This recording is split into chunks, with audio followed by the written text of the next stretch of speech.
It's a Victory Wednesday here at Perfect Spiral. Do we know why it's a Victory Wednesday? I do. Because my football team won this week. Bills Mafia, where you at? Down in the gutter. That's where you're at. Because the Jacksonville Jaguars improved to 2-6, baby. We're officially better than last season. Love it. We are at episode number 38 here at Perfect Spiral. And we got a lot coming at you today. It is a Week 9 recap. Week 10 incoming. Officially more than halfway through the 2021 NFL season. Playoff pictures have started. Teams on the bubble. Who is in track to get the number one seed in each conference? All of that is going to be spoken about. We are going to talk about two teams in the AFC East and where they may lie. We are going to talk about the state of the AFC as a whole. OBJ, got to talk about where he's going to end up and if he will have an impact on the team that he will go to. We are going to talk about the ridiculous taunting call on Monday night and how much this season it has impacted the league in a negative standpoint. And then we will end with our normal. We are on a bad stretch of sleepers and busts. We're going to get back on the horse today and make sure that we get it right. And then we're going to do our game picks, where I am still the leader in the clubhouse. John is still sniffing my ass when it comes to these game picks. So we'll see if the professor could get back on track this week. And just for context, we got the Knick game on in the background. Spencer, let's roll!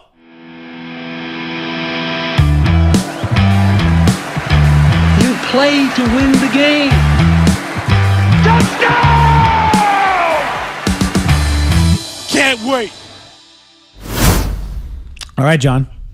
Here we are. You were heartbroken when you got here. Here we are. Listen, you know how big of a Knicks fan I am, okay? This is not an exaggeration, right? I watched the days of, the 2014 to 2019 doldrum years, okay? I witnessed Derek Fisher, Jeff Hornacek, David Fizdale. We were just not in a good place mentally or physically. Now, last year they were great. This year they're doing well. They're not doing as good as they were. I think they're taking plays off, but that's the NBA. It was funny though, because when you walked in, I said, "Joe, don't kill me," and you said, "Why would I kill you?" I go, "We switched to Hulu Live TV and got rid of cable, and I don't have MSG Network." And there was just like a pause. There was a pause for maybe about 4.5 seconds, and then you were just like, "Shit, I'll just watch it on my phone." I'm like, "No, we can watch it on the computer." Got it. Love it. I'm all about it. That's okay, though. We're not here to talk about the Knicks. We're here to talk about the NFL. And we're here to talk about it on Perfect Spiral. I am your host, Joe Miglio, and I have my other host across from me, John McCarthy.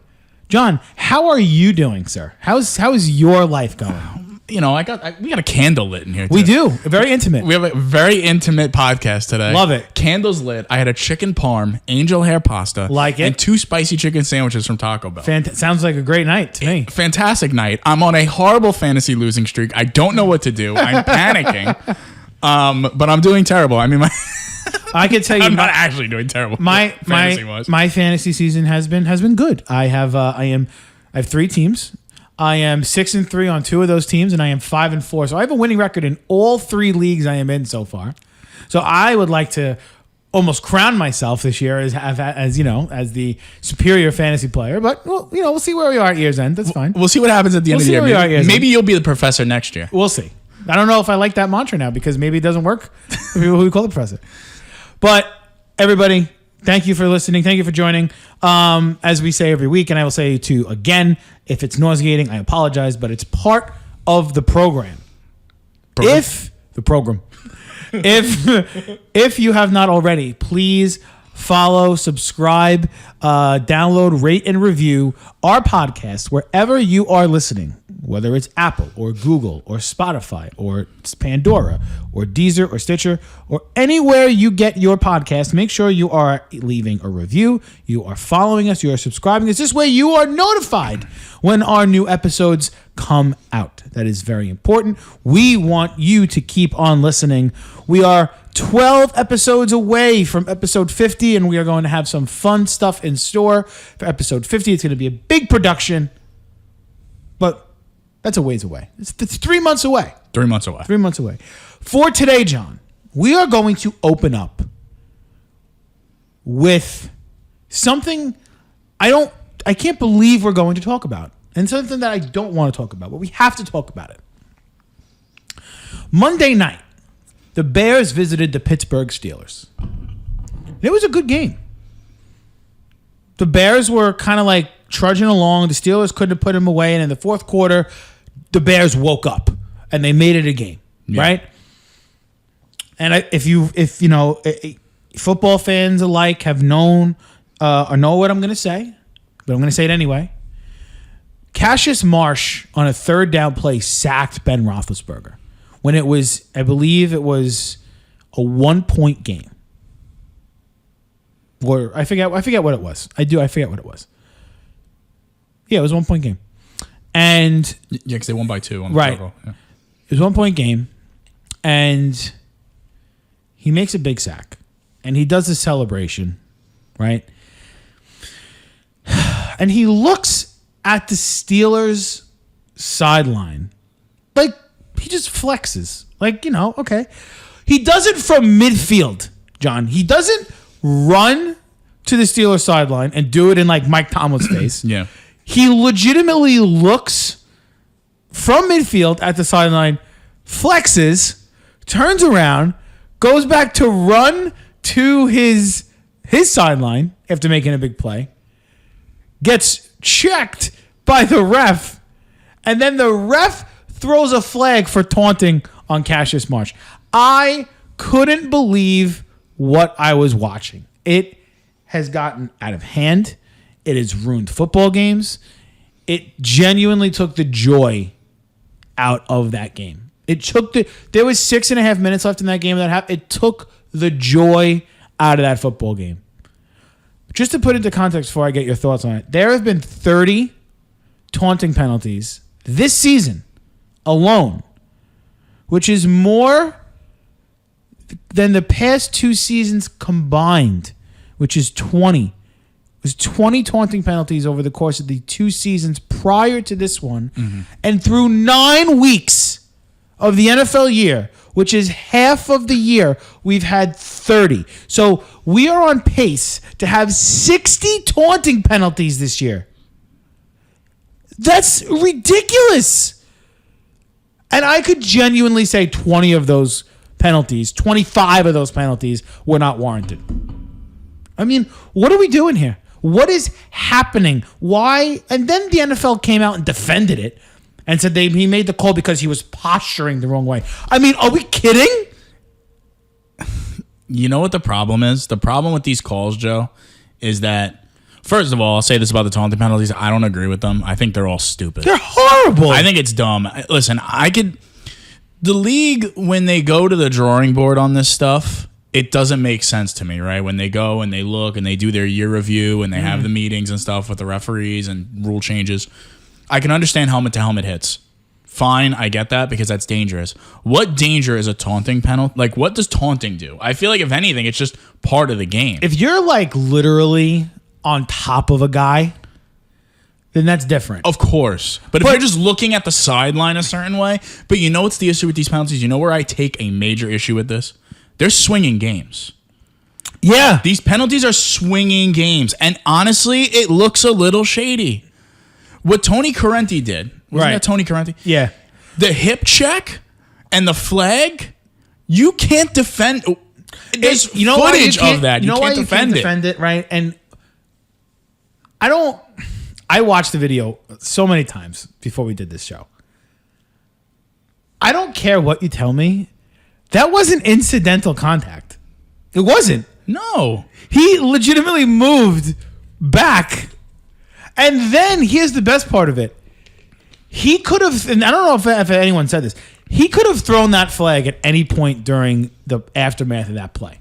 He could have thrown the flag when he celebrated. He could have thrown the flag when he flexed from midfield.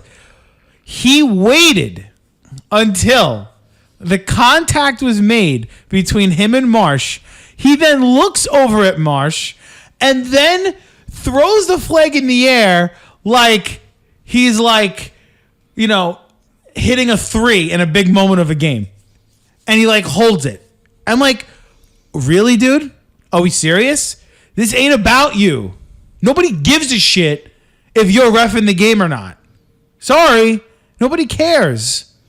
I did not put on ESPN and watch the Monday night game to have you screw the game up. I did not put the game on to see that happen. I did not.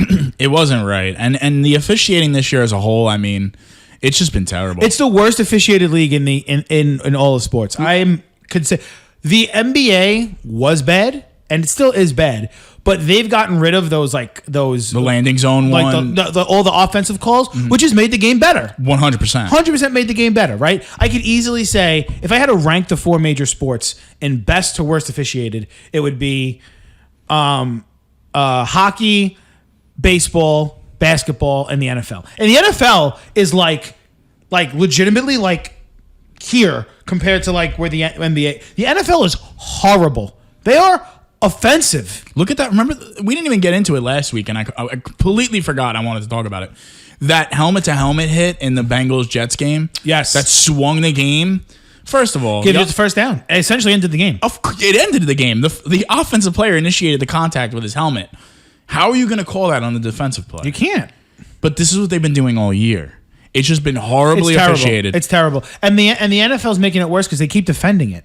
They're defending the call. They're like, oh yeah, the competition committee gets together, and I'm like, okay. First of all, I'm sick of this competition committee. I'm sick of it. And Mike Tomlin seems to be the spearhead of it. I love Mike Tomlin. I think he's a great head coach. Get a grip. Seriously, get a grip. Yeah, they're making this garbage excuse oh, we want our kids. We want the kids who are watching to stop. Did you hear what Ryan Clark said? Yeah, on ESPN yesterday. No, if you haven't watched it, if anybody's listening hasn't listened to what Ryan Clark had to say, go back, catch it. I'm sure it's on Twitter, it's on YouTube. Listen to it. It's a 44-second clip, and every word he speaks is gold. He's gold. I'm going to paraphrase what he says, but he goes, they need a clarification. I can't speak, I can't flex. And he mentions I've taken needles from my neck to my ankles for years. I've watched film 80 million times to make that one play, and you're going to tell me that after making that play, I can't get excited about it? And he's pissed. He's pissed off, as he should be. Of course. It's garbage. And it really, what's going to happen, John? I'm telling you right now, there is going to be a playoff game that is coming down to the wire, and one of these refs is going to make it about him, and he's going to make a call in a horrific situation, and it's going to flip the game on its head or end the game on its head. I mean, we saw it a couple of years ago with that pass interference play. It's going to happen. And I'm telling you, maybe Goodell tells the refs, hey, listen, let's take it easy on the taunting calls in the playoffs. But if they don't, can you imagine this play happening in the Super Bowl or our conference championship? Oh, it would be catastrophic. And you know what's funny too is we didn't even get to the other part of this with the officiating, the roughing the passer calls. It's insane. It's too much. You know what it is, and like you said, Ryan Clark said it best, and what you said too. There is no clarification on the rules. It's not black and white. It's horrible. There's a huge gray area with the way that they're calling these games. It's a shame because the NFL is the most watched sport in America. Still, there was nothing wrong with their product. Why did they have to go and screw with it? Why did they have to go and screw with it? I don't understand why they have this incessant need to keep improving. They don't need to improve. Whatever you're doing is working. So you don't need to improve anything. You don't need, they got rid of the celebrations for a couple of years. Everyone hated that. Guess what? They brought it back, right? Right? You last year, you appeased the fans by saying that we were going to make it DPI plays or OPI plays challengeable. And they made a mockery of that. They were like, oh yeah, unless it's like egregious to the point like we're not changing it. Please. They made it. They made a mockery of it. And now this year they're like, oh yeah, we're going to do taunting penalties. And you're literally pissing off every fan that you have. So, to each his own. If they keep it past this year, I'll be shocked. Yeah, I would too. I'll be shocked. Let's get to something more interesting. And it's a guy we're going to talk about a guy who is, always makes it about himself. And that's Mr. Odell Beckham Jr. Just like the referees. Just like Tony Tarrant. Yeah, right? Just him and Tony Correnti are probably roommates. So best friends. He is the latest in the Odell saga. He is officially a free agent. He went unclaimed on waivers. Because he decided to put out, or his agent put out a statement saying if he goes to a bad team, he's going to make their life living hell, which we'll get to in a second. I have something to say about that too. He is currently the latest. He apparently is deciding between 4 teams. He decided between the Chiefs, the Packers, the Saints, and the Pats. Yeah. Those are the 4 teams apparently who he's deciding between. John, let me ask you, what do you think about this whole thing, how it went down?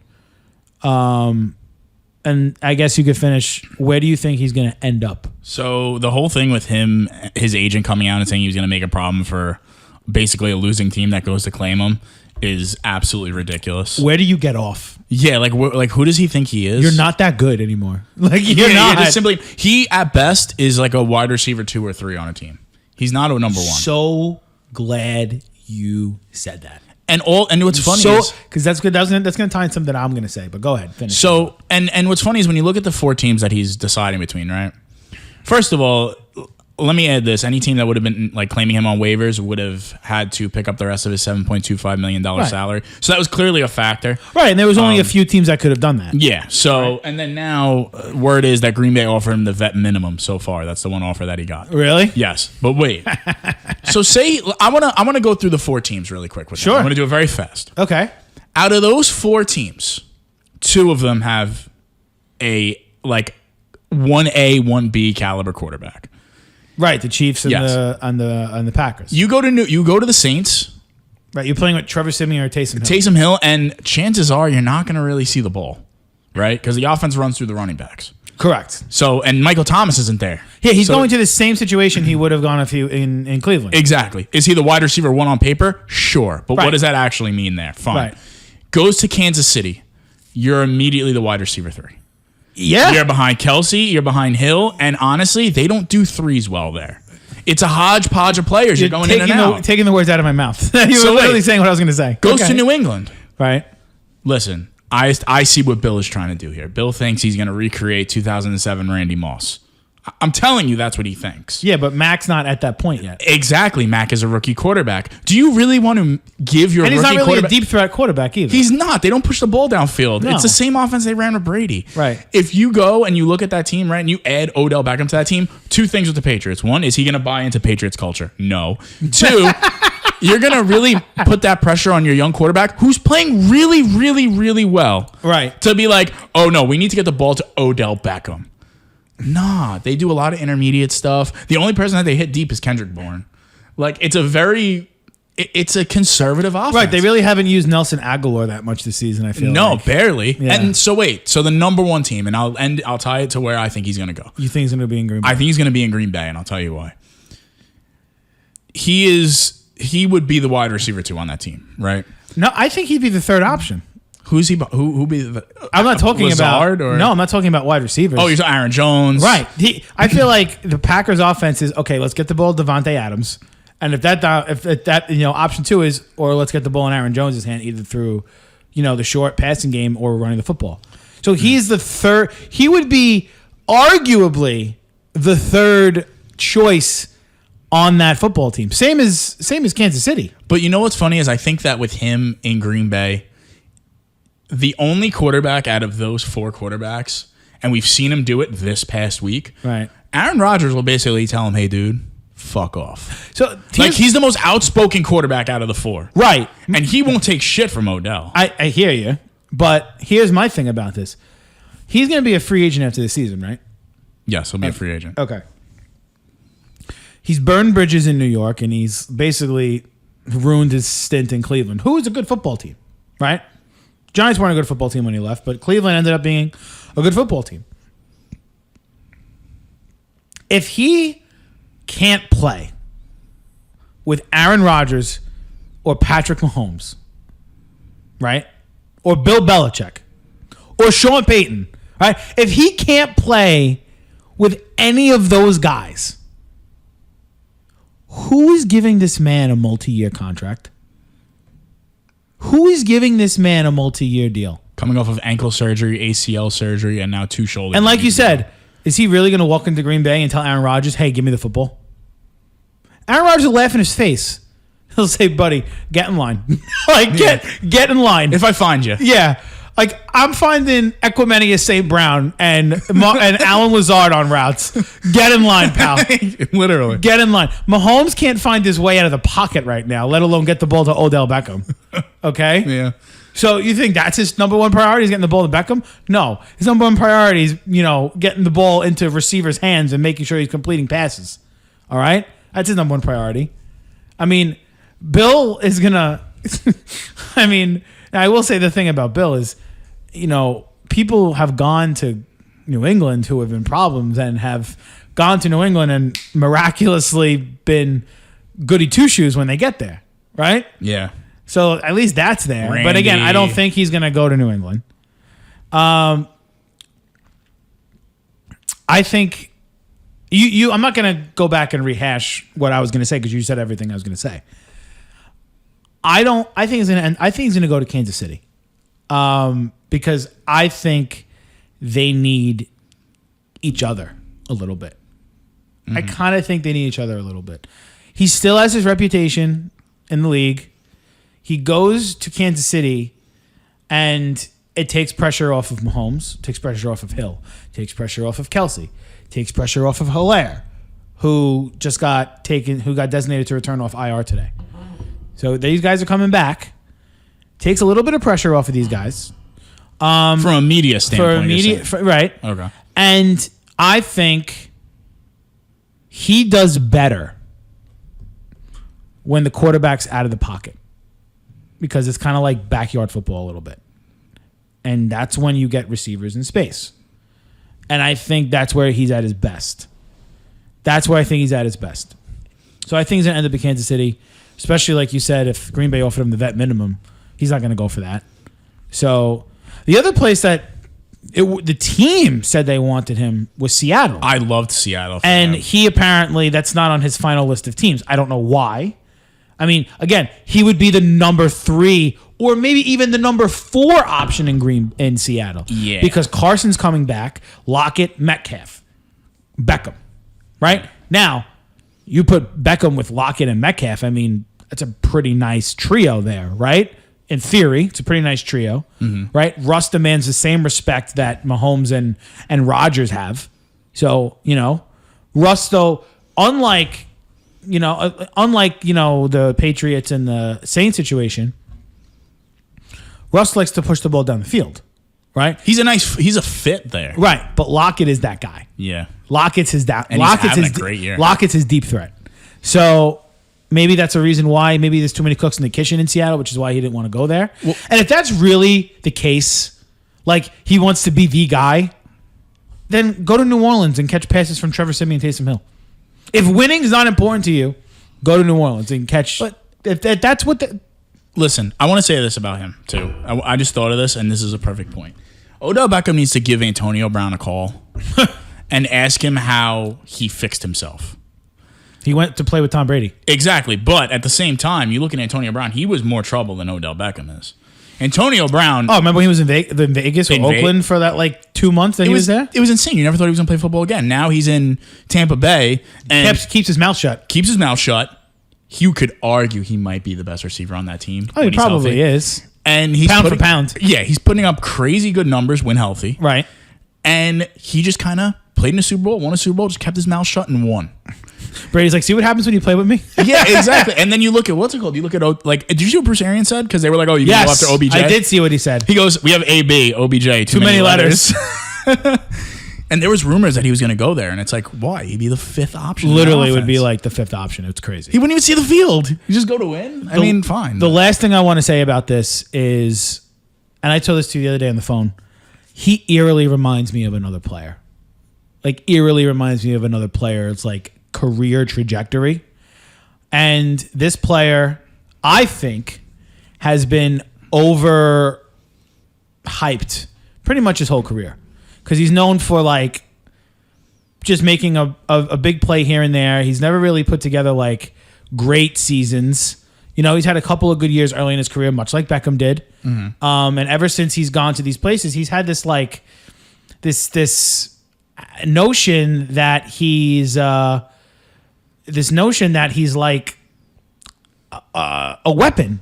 And I just don't see it, you know? And I feel like Beckham's the same way. Beckham got famous because of the catch he made against Dallas all those years ago, right? And ever since then, he's like demanded the football, and he's had a couple of good 1,000-yard seasons, right? And that's fine. But he reminds me of Deshaun Jackson. That's what he reminds me of. He absolutely reminds me of Deshaun Jackson. And if you look at Deshaun Jackson's career trajectory, after Philly, he bounced around teams on one-year deals. And he never became the player he was in Philly ever again. And then goes to a winning team. The Rams. And it's like, I'm not getting the ball on one out. Are you kidding me, dude? You haven't been healthy in 4 years. And you go to Vegas, who, no offense to Vegas, they have no chance of making it out of the AFC. None. They can win the AFC West all they want. They're still not making it out of the AFC. It's not happening. So you basically said, I'd rather get the football than go win a title. Okay. Dude, that's fine. If that's what you want, that's fine. But don't give me the BS how you want to be on a contending team. If that's not what it's clearly not what you want. We'll see what he does. Honestly, if there's two good options in that pile. I would love to see him in New England, but I just don't think it's a fit. It's either Kansas City or it's Green Bay. Right. And that's that. Right. Which it's gonna be interesting to see where he ends up, though, for sure. Last thing we want to touch on, and I'll let you take the wheels with this because you were on top of it from the beginning. Yes. You want to talk about the Dalvin Cook stuff? Yeah. So I want to say this before I actually get into it. I don't believe all the facts are out yet. I think that there's still a lot that's going to come out about this. And as of right now, when we're recording, what time is it, Joe? It is 7:48 7:46 p.m. on a Wednesday. Dalvin Cook is still eligible to play this Sunday. He will be playing. He was asked about this in media coverage. He did not want to discuss it. He said he's going to let his lawyers handle it. Okay. There was a situation back in November of 2020. Crazy that nobody's heard about it since then. That's wild. Insane. I'm glad. There was like a military sergeant. I guess he was dating her or something. Mm-hmm. And she broke into his house.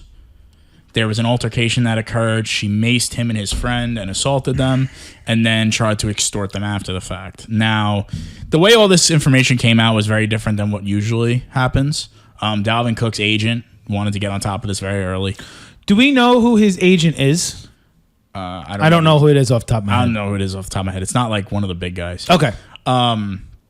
And they wanted to get out and mention this. Now, there is a lawsuit filed now against Dalvin Cook for domestic violence.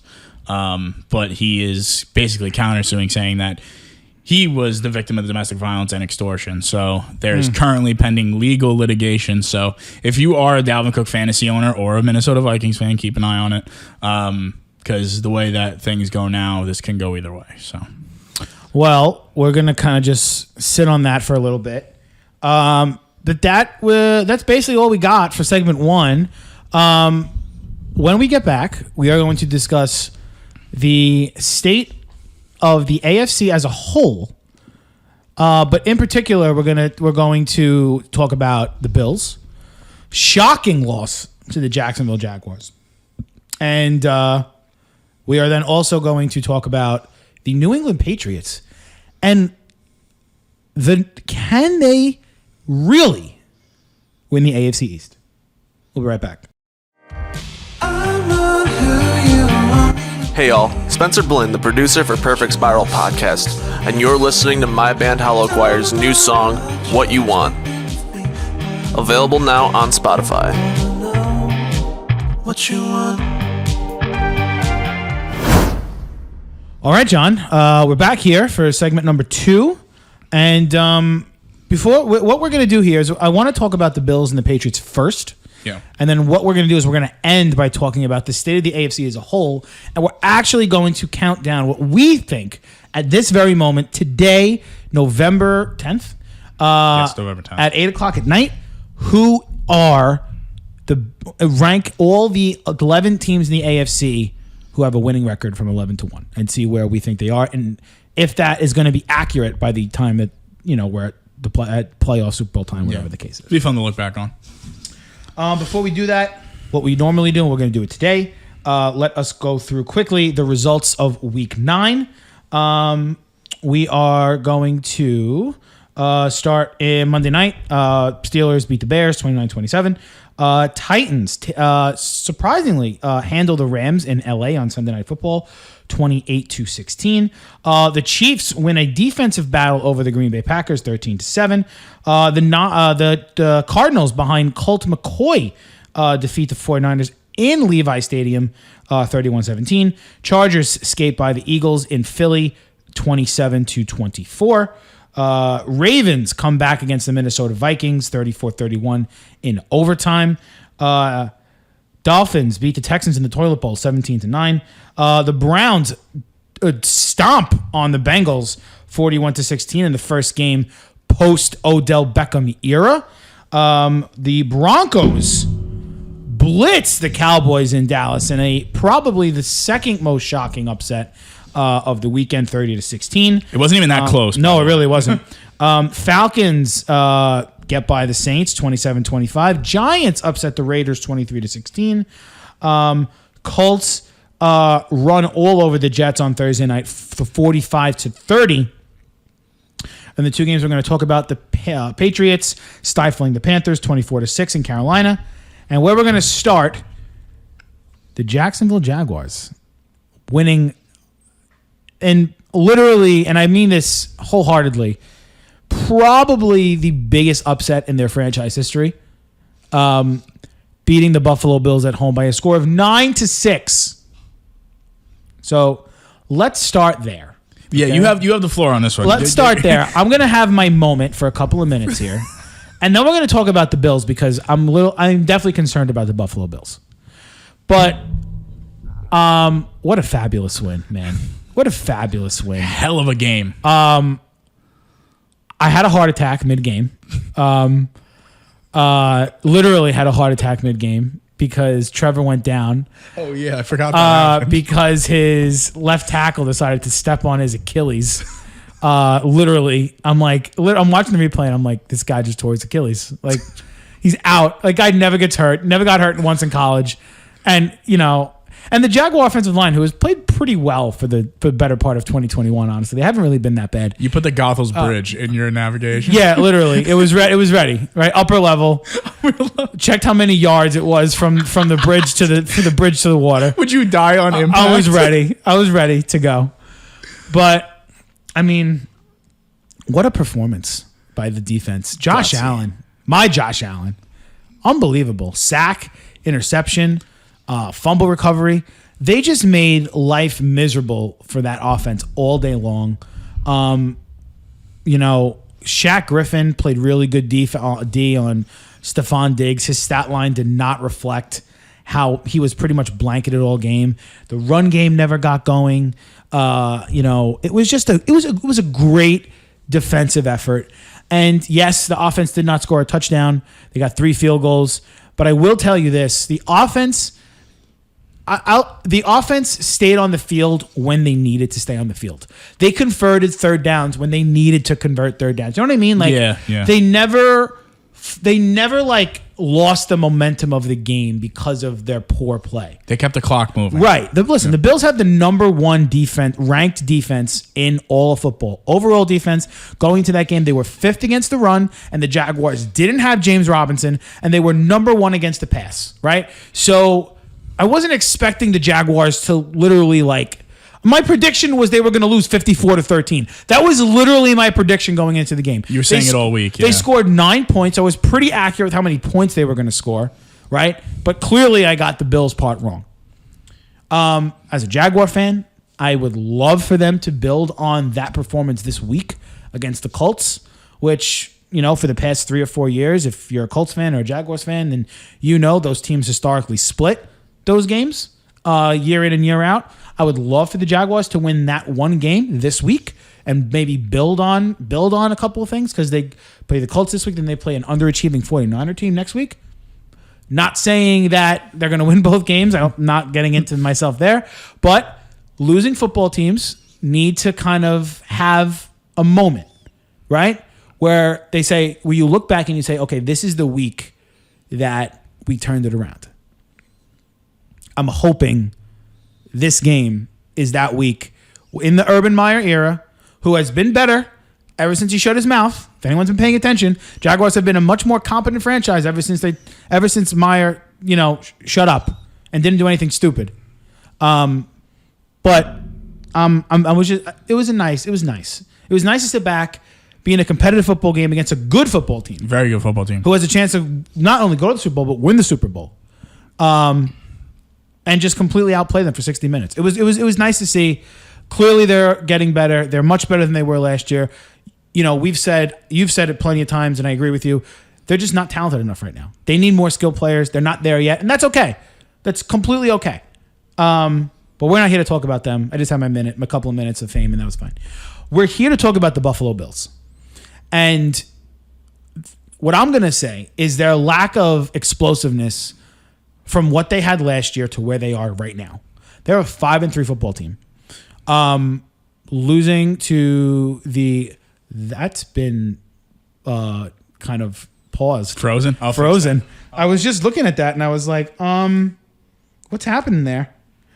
But, it's okay. No big deal. We'll figure it out. I got it. But I mean, John, what do you think is the issue with the Buffalo Bills? I mean, like I said, the Jaguars were getting pressure with 4 rushers all day long. They were not sending blitz packages to they were getting home against a good Bills offensive line with 4 rushers. And God knows the Jags don't have the greatest defensive line in the NFL. Right? They have a decent offensive line, but it's an offensive line who was towards the bottom in sacks, at 32nd in takeaways, and they had 3 of them on Sunday. So it's not like they were getting the ball. So where are we with this Bills offense? Because they're not the same offense they were last year. So the Bills' 3 losses, I just want to rehash them a little bit. Sure. They lost to the Steelers. Okay. Excellent defensive team. In week 1. Yes. They lost to the Titans, who we'll get to them later. And they lost to the Jaguars. And one thing I've noticed about this team and watching them, because I feel like I've always seen them on, I watch a lot of Red Zone when I watch football, and they're always popping up because obviously everybody wants to see Josh Allen. Right. Whatever. A couple of things I've noticed. One, this lack of run game for them is atrocious. They got by with it last year, but because Josh Allen was literally running the ball for them. Yeah. Now it's not happening. It's not happening, and there's 0 run game. Neither running back, Singletary or Moss, and Moss is now hurt. Moss didn't play last week. Yeah. Oh, and he's hurt. Yeah, Right. Singletary is. He's not that good. He's not. He's definitely not what he was supposed to be. But man, I constantly see him. I don't know if with Josh Allen, it's a little bit of Russell Wilson syndrome, where it's like he almost manufactures the idea of getting pressured. Like the offensive line blocks really well, and then he's always just suddenly under pressure, or he's actually under pressure all the time because he's never just sitting in the pocket. He's always running for his life every time I feel like I'm watching him. I don't know if it's because he feels like he's better on the run, but isn't it eerily similar to how Russell Wilson operates? Russell Wilson never just kind of sits still and always seems like he's being pressured. But the offensive line is getting a good block. They're holding their blocks well. But then for some reason, they're always under pressure. And he's underthrowing a lot of balls. Allen is, I'm not going to say he regressed because he didn't. Right. He just underthrew a lot of balls. Yeah, he doesn't look comfortable. He doesn't look comfortable at all. And whatchamacallit? Diggs hasn't been the same receiver he was last year. Not at all. Gabriel Davis was a nice rookie player last year. He's been like non-existent. Dawson Knox is out. Dawson Knox is not playing, So I mean, it's just not the same. Is there a fix for them? There's got to be a fix, right? Like it's the Buffalo Bills. Like there's got to be a fix. You know what's going to be with them? It's going to be Josh Allen's going to have to just start playing hero ball again. Well, that's not what they want. That's not what they want, but I mean, at this point, that's what you're going to do. And now we're looking at a team that... And they have a great defense. Defense is Super Bowl caliber. 100%. But we're looking at a team now that we thought might have been a shoo-in in the AFC with the fall of the Chiefs. And now you're like, I don't know. Listen, it's 1 week. Every team has that bad week. But the Jags outplayed them. They got outplayed all game long. Right. You don't want to get outplayed by a bad football team. Like, if you're a Super Bowl caliber team, and listen, I understand. Listen, it happens. Like, last year, 0-13 Jets went into L.A. and beat the Rams. Like, it happens. I totally get it. Denver beating Dallas this past weekend. It happens. I completely understand it. But this isn't like an isolated incident with this offense, right? Last week, again, the week before this week, they played Miami. And they won 26-11. But they did not, their offense, if you watch that game, they did not have a great offensive performance against the Dolphins either. They almost didn't get going until, what was it, early third quarter? Yeah, they did not have a great offensive performance. So we're going on a couple of weeks now where they haven't had a great offensive performance. And this is out of their bye. So something is clearly not clicking with them. I don't know what it is, but they better get it together because there are other teams in the AFC who are not, they're not taking, they're just going. Yeah. Right? You mentioned the Titans. We're going to talk about the Titans a little bit later. Titans just all systems go right now. Even without their Kyrie, they're like, screw it. We're still going. Yeah, they're just trucking through. Let's move. With that being said, now let's move over to the other team. Right? And this is the game you want to highlight. Yes. The Patriots beating the Panthers 24-6. I believe that's 3 wins in a row now for them. I believe so. So they're on a 3-game win streak. They're 5-4. They're a half a game out of the AFC East division lead. Now, John, I remember you saying at the beginning of the year, before we did this, that they were going to go 12-5 and win the AFC East. I don't think they're going to go 12-5. No, I don't think they're going to go 12-5. But do you really believe they have a legitimate chance to win the AFC East? Right now, the way that Buffalo looks, yeah. Okay. The Patriots are that team that's like flying under the radar that nobody's talking about, right? This team is better than what they were last year. They are a better offense than they were last year. Mm-hmm. Mac Jones runs this offense to perfection. Right. It's an offense that he's familiar with. Yeah, it's an offense he's familiar with. It caters to him. By the way, Mac Jones, you're an asshole for that really dirty play on Brian Burns. Oh, my God. I just want to say that was absolutely dirty, and he should apologize to him because NFL Films got it. Oh, my God. It was brutal. It was terrible. It was brutal. He could have literally broke his ankle. Yeah, you don't do that. But with that being said, he runs this offense basically as a masterclass. But the defense, man, holy cow. J.C. Jackson. Yeah. Matt Judon. Christian Barmore. Mm-hmm. This team, they get after you. They're fast. Well, remember, Bill's calling card at the beginning of Brady's career was the defense. And this is very like early 2000s Patriots. Listen, this team's ceiling is through the roof, I feel like. They could not make the playoffs, or they could go to the AFC Championship. You really think they could go that far? I think they can go that far. I really do. I think that this is a good football team. Well, okay. They still have to play Buffalo twice, no? Or did they oh, God. I have the schedule up. Yeah, I don't know. I don't know if they've played Buffalo yet. They did not play Buffalo. They have to play Buffalo twice. Twice. Yes. Okay. So then let me ask you. All right, let me ask you this. If you think they're good enough to go to the AFC title game, then you clearly think they're good enough to go to the Super Bowl. I do. And that's not, listen, I'm not, that's not a hot take. I think that's crazy. You really think they're ready to go to the Super Bowl? When we go through our rankings, I'll go a little deeper into it because when you look at the way the AFC is, it's wide open right now. It is wide open. And you're going to tell me that I feel like for 3 weeks in a row, we've had a new number 1 team in the AFC. That's exactly what it's been. The only team that I think that legitimately right now that could beat them, if like it was in an AFC championship setting, is the Titans. They're the only team that you think could beat them right now in the AFC. Yeah. I think they're getting real hot. Like this is a team that's like, you're going to tell me they go against the Chiefs at home. Let's say they win the division. Mm-hmm. They're at home against Kansas City. They don't beat Kansas City right now? I think it's tough. I do. I think it's tough. All right, Pittsburgh is another team that I think could actually give them a run for their money. I like Pittsburgh too. All right, I think that that offense is not explosive enough for me. I don't know why. It's just not. They don't ball control. They're not like they're not putting up 30 points a game.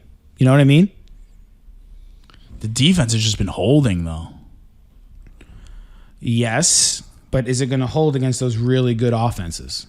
So, like, do you want to get into the state of the AFC here? Because let's get into the state of the AFC. Because it ties directly into... Do you want me to give you my rankings? It ties directly into New England. Okay, so the way we're going to do this is we're just going to count down from 11 to 1. Again, we're only counting down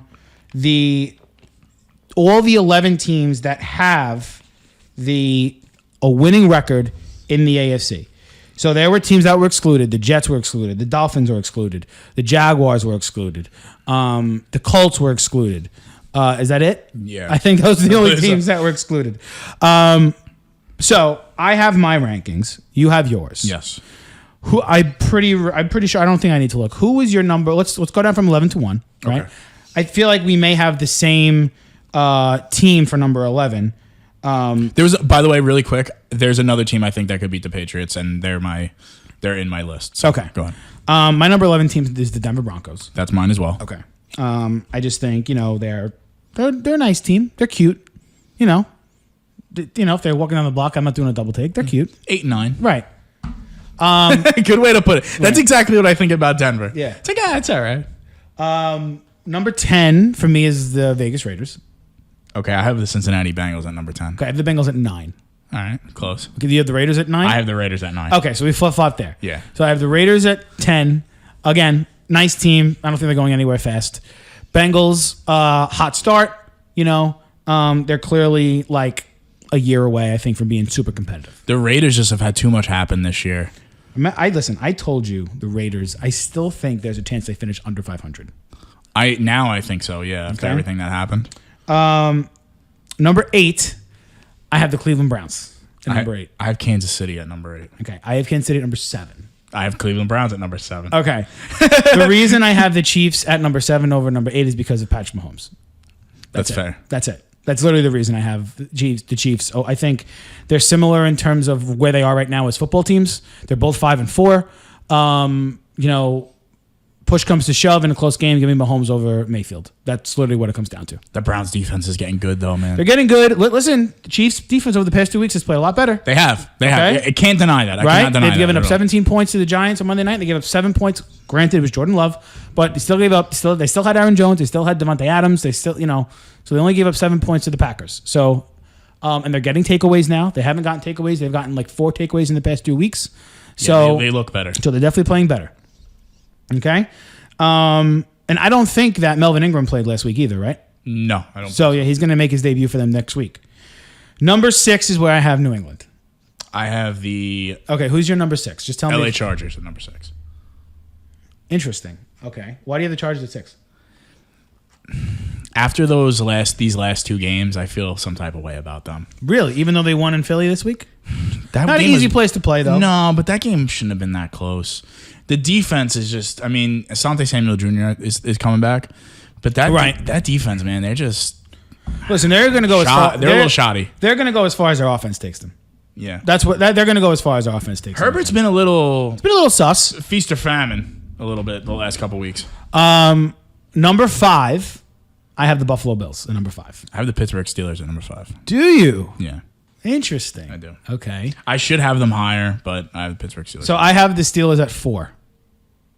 At 4, I have New England. You have New England at 4. Okay. So let's pause here. All right. My 6 through 4 is New England, Buffalo, Pittsburgh.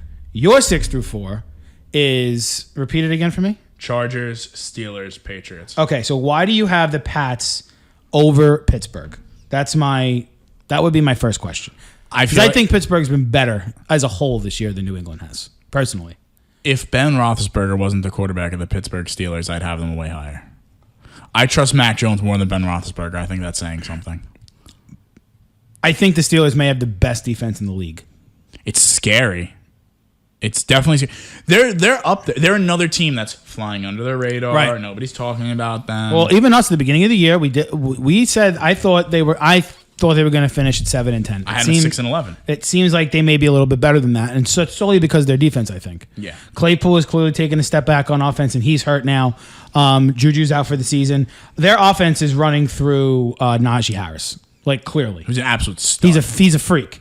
And I'm just gonna. I would like to take a little credit for that because I did say he was far and away the best running back prospect. You did back in April, but we don't know. Travis Etienne hasn't played yet. No, he hasn't. But all right, so you have them at number 4.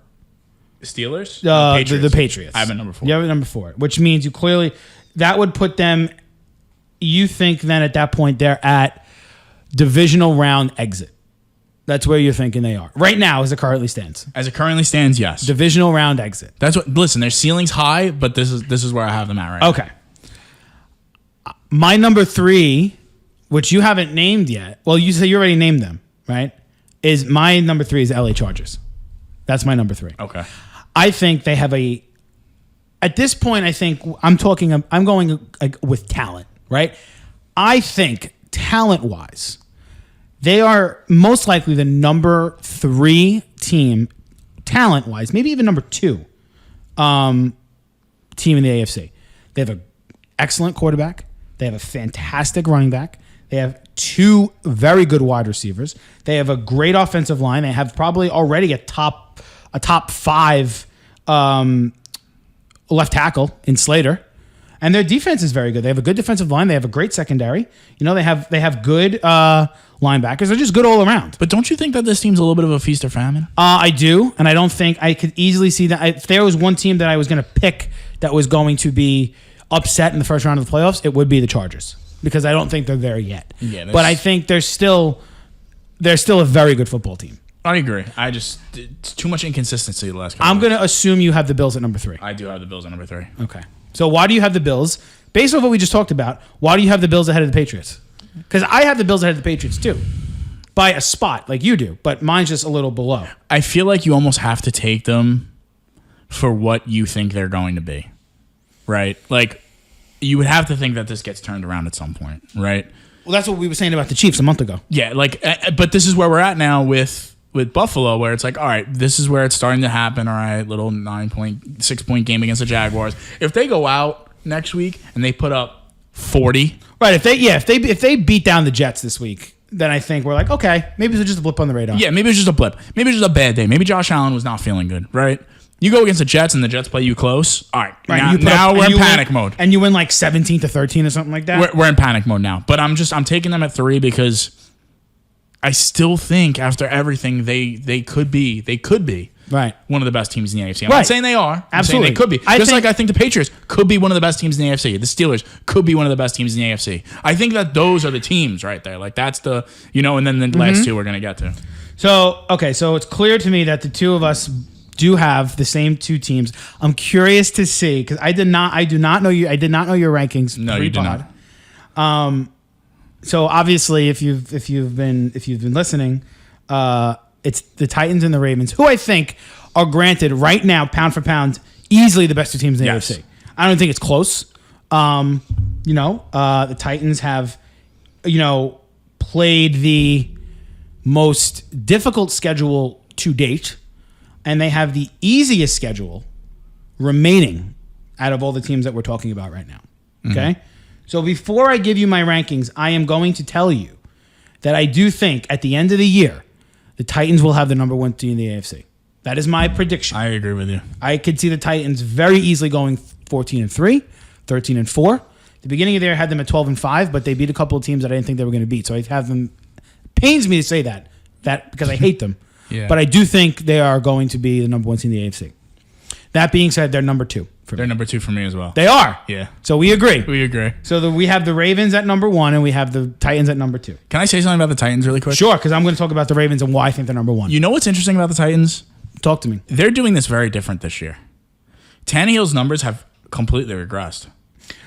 Well, he hasn't been as good. No, he hasn't been as good. I think he has 11 touchdowns, 8 interceptions on the year. Not what he had last year. I think his splits were something like 30-6. Right? He's not nearly as good.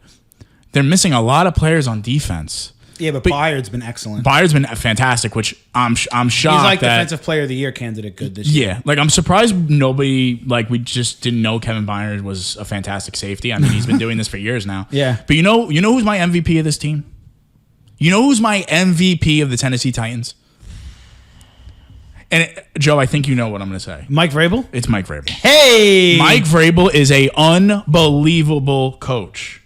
The fact that he can have this team missing all of the talent that they have. How do you go into L.A.? Or wait, was it in L.A.? Yeah, they're in LA. You go into SoFi and you handily beat the Rams. Right. They made Stafford look very, very human. Stafford looked like he didn't know like he was on a football field. Yeah. Excellent coaching job by Mike Vrabel this year. Yes. He's been fantastic. He's the MVP of this team. No Derrick Henry. Go out and get Adrian Peterson, who, my guy, AP, still looks explosive. AP, my guy. AP, my guy, still looking explosive. Julio's barely been healthy. AJ Brown's barely been healthy. And they're just getting it done. They're just playing gritty games. They've beat 4 playoff teams from last year already.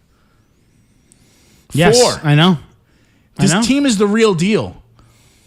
But with that being said, I do think the Ravens are better right now. Do you think they could go to the Super Bowl without Derrick Henry? I don't think so. Eventually, it's going to catch up to them because you know what? In the last few years with them in the playoff show, and you know this, they've played significant ball control. Significant ball control, and you were able to do that with Derrick Henry. With Ryan Tannehill playing the way he is, you can't really do that, and you don't have that run threat. Adrian Peterson and McNichols are not Derrick Henry. No, and that's why I can't, I don't think they go to the Super Bowl. I think they're the best team right now, but they're gonna have to change the formula a little bit. They did really well with the ball control scheme the last few years. I just can't. I can't say that a team loses its best player and goes further than they went last. I can't. It doesn't make sense. It doesn't. But what if it happens? If it happens, then I'll eat my words. I don't know. I'll run through the street naked. I don't know. This team is 10-2 in a couple of weeks, and we're just like, all right, Tennessee's for. All right, now we have to really take Tennessee for real. But now I feel like with this really, I don't want to call it a cupcake schedule, but it's a pretty easy schedule. I feel like we're not going to be able to judge them fairly. Because even without Derrick Henry, they should still beat the teams that they're playing. I feel like. And then, going and playing in the Rams, dude, that was a statement game.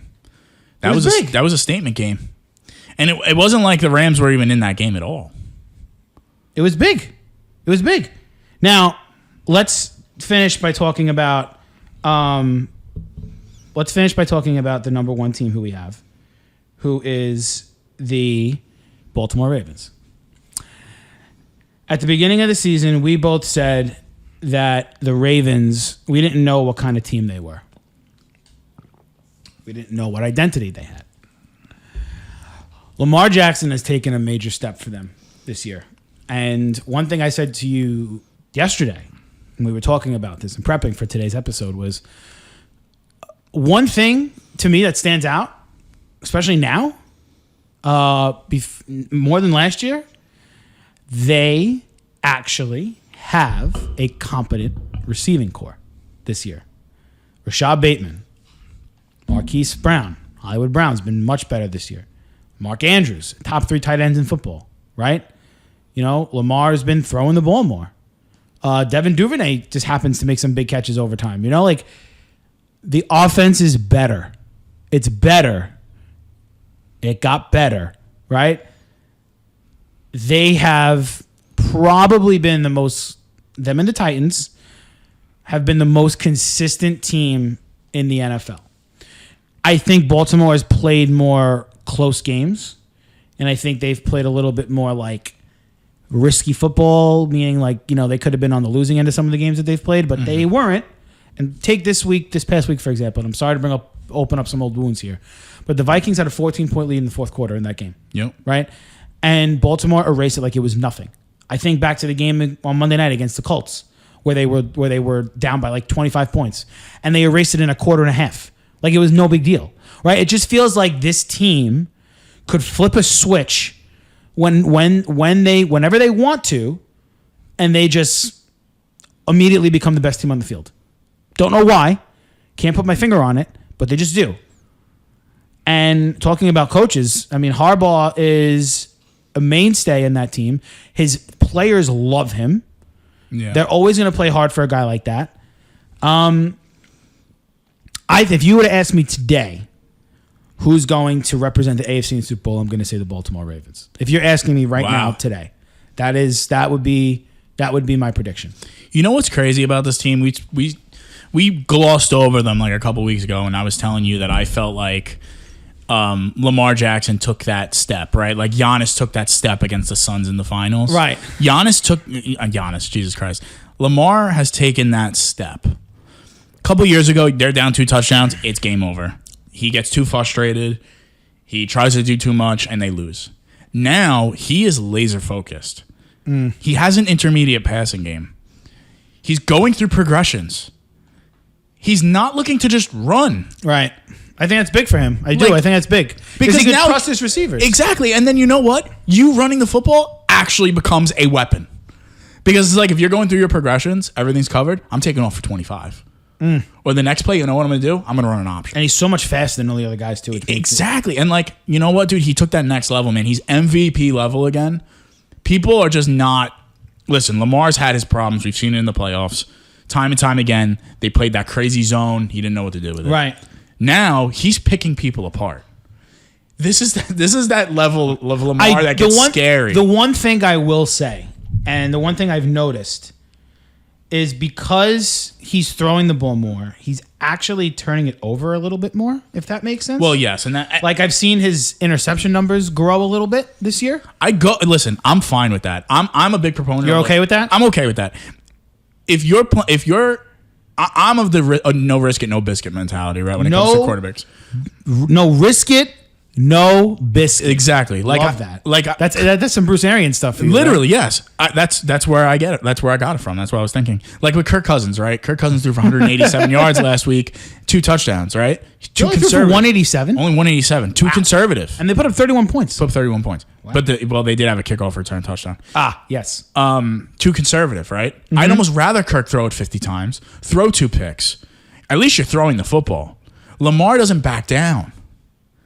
And now you're at a point where, like, he's getting to that, you know, like how they make that meme where if, like, Brady was down 2 touchdowns and you see him looking at the floor with his hands kind of crossed, it's like, this is like Falcons Super Bowl level shit. Lamar's getting to that point where he's going to kill you death by 1,000 cuts. You cannot leave him that much time. Like, he's going to go out and win the football game. Like, this guy wants to win this year. You know? And for all that talk with them where it was like, oh, they only care about individual accolades, we were guilty of talking about it, not knowing their identity. You know what their identity is? I figured out what their identity is. It's Lamar Jackson. That's it. It's Lamar Jackson. Their identity is just Lamar. It's whatever wherever he's going to take them is as far as they're going to go. Right. I mean, and it's funny, I don't think... And their defense is not that good this year. Humphreys is getting crushed. I don't think he's the MVP this year. You know, it's MVP caliber season. I don't think he's MVP right now. Right. Yeah, I agree. But I like that. That was fun. It was interesting. I thought that was cool. We'll see where they end up by the end of the year. But John is clearly I'll give this to John. He's been on the Patriot bandwagon for before the season started. So I love Mac Jones. Kudos to you, bro. Kudos to you. I broke up with Baker Mayfield and I'm with Mac Jones now. When we come back, we are going to do our normal sleepers and busts and our game picks. So we will be right back and we will take care of some of that stuff. So thanks. All right, John, we're back here. And you ready for this segment 3? You ready for this? I am. You ready to take care of this stuff? I mean, listen, we've been slacking here. Been terrible on the sleepers and busts for a little bit, but I'm ready to get back on the horse. I'm ready to get back on the horse. So let's do that, and then we'll take care of the game picks. What do you want? You want to do the sleepers and busts first? Yeah, let's do the sleepers and busts. What's the score of the game right now? The Knick game? Yeah, I'm curious because I had it on and I was looking. They are currently down 40-38. So they're down by 2. Close game. They were down by 11 at one point. They have come back. Didn't they beat Milwaukee this year already? Yes. Okay. I thought so. Yes, they beat Milwaukee in Milwaukee. Granted, Milwaukee is not fully healthy, but, you know, they got to win the games they got to win. So I'm cool with it. All right. So you want me to go first with the busts? I'll give you my sleepers. Oh, I'm ready to okay. go. I'll give you my sleepers. So my sleeper quarterback for the week. Sleeper QB. Oh wow, I actually got my claim. Okay, nice. I didn't realize that. So my sleeper quarterback of the week, I'm actually starting him because my quarterback is on bye. I am taking Derek Carr. Derek Carr is going against the 22nd ranked pass defense in Kansas City. Ooh, but they've been playing better lately. Yeah, but Okay. this is a statement game for the Raiders. Statement game. Statement game for the Raiders. I think Carr has a really nice game. I mean, he's been having some nice games lately. So last week he only put up 16 points, but he still threw 46 passes, completed 30 of them, 296 yards and a touchdown. He did throw 2 picks against that Giants defense. Right. But the volume is there, and before that, he was putting up an average of, I want to say, 29 points. So he gets good production. I don't know if Deshaun Jackson is active this week. Do you know? I would doubt. I don't think if he is active, he's probably only going to be playing a subset of play calls. I would have to guess. Okay, so that's my sleeper quarterback. Okay, who's your bust quarterback? So I was going back and forth on is this a bust, but I'm going to say it's a bust because he's having a very good fantasy season, specifically fantasy season. Okay. So my QB bust of the week is Jalen Hurts. They are playing the Denver Broncos. Okay. And, you know, I think that the Broncos, let me just double check and make sure before I actually tell you. Pull up them defensive numbers. No, I'm going to pull up. This on record. Look what they did to Dak last week. Yeah, they picked him. Dak looked out of sorts. Look what they did to Dak last week, right? And they currently have the number. Let me see. Make sure I get this right. The number 1 defense against pass completion percentage, only allowing 57% of passes to be completed to the opponent. They are top 10 in yards allowed. They have only given up 11 passing touchdowns all season, which is fantastic. The one area they're not great in, okay, is pass plays of 20 yards or more. So like big pass plays. Now the reason that I'm okay with that is because Jalen Hurts doesn't throw the ball deep. So I'm cool with that, right? So I'm expecting Hurts to be very inefficient Sunday. They're in Denver. So they're not at home. They're not in Philly. They're not at home. I think he's gonna struggle. I do. I think he's gonna struggle mightily. So Interesting. What is your running back sleeper of the week? My running back sleeper of the week, Joe, this one might shock you. Might shock you. He's a waiver pickup for me this week. Is that the guy you just talked about? What? Is that the guy you just mentioned? No. That was the Titans defense I picked up. Say Jordan Howard. No. I was going to, but I'm not going to. Were you really? I was. Devonta Freeman. Whoa, that's just not a sleeper. That is digging for gold. Joe, real quick, can I just read you these numbers? Yeah. Devonta Freeman, right? So he's been with the Ravens all season. From week 6 to now, Okay. he had 11 points, touchdown. 13 points, touchdown. Last week, he had his best game. 16.5 points, a receiving touchdown. He ran for 79 yards at a 6-yard clip. He's going against Miami, who is an absolute train wreck of a defense. They're just a train wreck of a team. They are the 20th ranked rush defense right now. He could have a big day. You gonna start him? Don't get that. Don't make me think about this right now. Because he do be looking good in that slot. But I mean, Kamara is hurt though. Yeah, I know he may not play. Now he's thinking about it. And a game you need to win. Do I bench Kamara for Devonta Freeman? That is. Do I do it for the pod? Talk about fantasy suicide. That is fantasy suicide. Gonna bench Alvin Kamara for Devontae Freeman. Devontae Freeman rose from the dead 3 weeks ago, and you're gonna bench him for one of the top 7 running backs in the NFL. Josh Jacobs or Devontae Freeman? Wow, that's somewhat. You have to think about that. For some reason, that's tough. That's how shouldn't be. That's how far Josh Jacobs has fallen. Oh my God, that was fun. All right, well, my running back, my running back bust is actually a guy who has kind of really been good the past few weeks. Kind of stumbled a little bit last week, but he caught fire. And a lot of people are starting him as their RB2 now, and maybe in their flex spot. And I think you should definitely bench him this week, and that's Michael Carter. Michael Carter. You are mad at Michael Carter. No, he got me his 10 points. I was fine with that last week. But they're playing the Bills defense. I already mentioned before how much I respect the Bills defense. They're number 5 against the run, number 1 against the pass.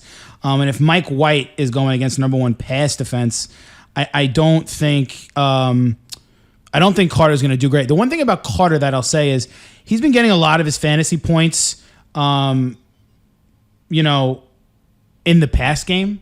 A lot of those like dump passes.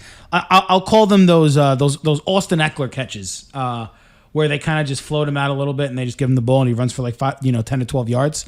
I don't think those aren't going to be there. They weren't there last week for the Jags. I don't think they're going to be there this week for the Jets. So I definitely would not sell Michael Carter. He is my bust for the week. Wow.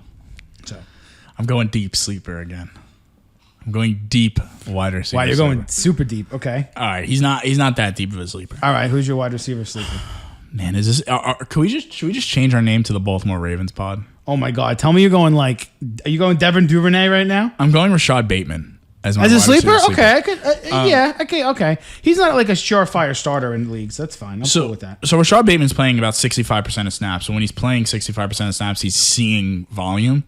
So he's seen 6 targets, and 8 targets in the 3 games. That's a lot. That is a lot. For 65% of snaps? Yeah. That means whenever he's in the game, he's getting looked at. Yeah, he's getting looked at. Before the bye against Cincinnati, he had 3 catches for 80 yards at a 26-yard per catch clip. Last week against Minnesota, he had 5 catches for 52 yards at a 10-catch clip. He can do it all. There's going to be a game where this guy's going to break out. You think so? I think so. And honestly, I think it might be against Miami. Miami's a bad football team. Very bad. So I do think he might break out in this game. Him and Devontae Freeman. Imagine that happens. Jesus Christ. And I still had them both on the bench. Well, okay. Interesting. So I'm going to go bolder for my wide receiver bust. Like, so bold that you may fall off your chair. Okay? My wide receiver bust for this week, John. Is he on my team? No. Okay, thank God. My wide receiver bust for this week is none other than Cooper Kupp. It is. It's a recipe for disaster. You think so? It's almost like you're like, yeah, we got to get back on the horse. Picks Cooper Kupp to be his bust. Cooper Kupp's going against San Francisco 49ers defense, who, is historically a good defense. The one thing I will say about the San Francisco 49ers and Kyle Shanahan, as much as you've beaten Kyle Shanahan to pieces for the past couple of weeks. On pod and in private. They are 4-0 against the LA Rams in their last 4 games. Did you know that? Really? Yes, they are. They're 4-0 against the LA Rams in their last 4 games. And they have held them offensively to not a lot of points, to say the least. And let me clarify. Bust for Cooper Kupp is like Arizona game. He had 11.4 points. Yeah. That's fine. Because that wouldn't put him in like the top 20 for receivers for the week. His numbers are fucking absurd. He's a freak. He's a freak. This is the first time I've actually looked at this.